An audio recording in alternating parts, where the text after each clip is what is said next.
j'ai toujours voulu faire de la perche. Ça a commencé très jeune parce que mon père était un ancien perchiste à l'époque, qui a fait 2 fois les Jeux et tout ça, donc j'ai été baigné dedans tout petit, sans pour autant être forcé à en faire. J'ai commencé par faire 8 ans de foot. Naturellement, on va dire que je suis venu à l'athlétisme et j'ai fini par me spécialiser au saut à la perche parce que c'était là où j'étais le plus à l'aise, là où je prenais le plus de plaisir et ce qui me procurait le plus de sensations.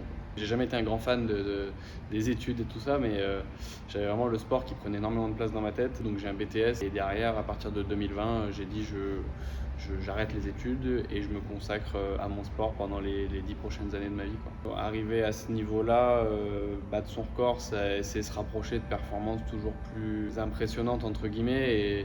Et dans mon cas, moi je me rapproche de la barre des 6 mètres, qui est une barre mythique au saut à la perche. Et donc forcément, ça procure beaucoup d'émotions et ça donne encore envie de faire plus. Ça a toujours été l'objectif de me dire en 2024, je veux être aux Jeux à Paris. Et ça s'est concrétisé récemment et c'est une vraie chance. Mais en fait, on construit tout autour de ces objectifs-là, que ce soit Paris ou encore les Jeux Olympiques en 2028 à Los Angeles dans mon cas. En France, on a eu pendant 8 ans Renaud Lavillenie qui a été recordman du monde, qui a tout gagné en fait.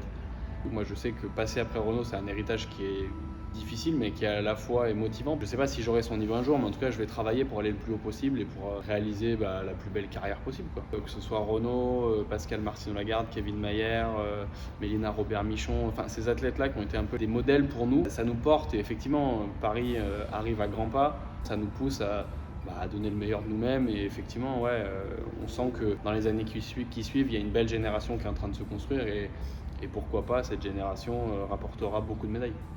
On espère. Moi, j'ai pas envie de m'arrêter après Paris. Je considère qu'au début de ma carrière, si mon corps me le permet, aller le sauter le plus longtemps possible. Et je vais préparer des championnats du monde, l'année d'après des championnats d'Europe, l'année d'après des championnats du monde, l'année d'après des JO. En fait, c'est entre guillemets assez répétitif, mais c'est positif parce que chaque année on a un objectif. Donc on construit en fait la préparation comme ça. Et moi, je me dis qu'après les Jeux, effectivement, je risque de m'accorder une petite période de quelques mois pour relâcher la pression. Peu importe le résultat, que ce soit une médaille ou que ce soit ce que je souhaite pas un échec, prendre du recul pour pouvoir me dire j'ai eu la chance de vivre cette expérience en France et ça sera marqué à jamais dans ma mémoire et peut-être dans la mémoire des gens si ça se passe bien.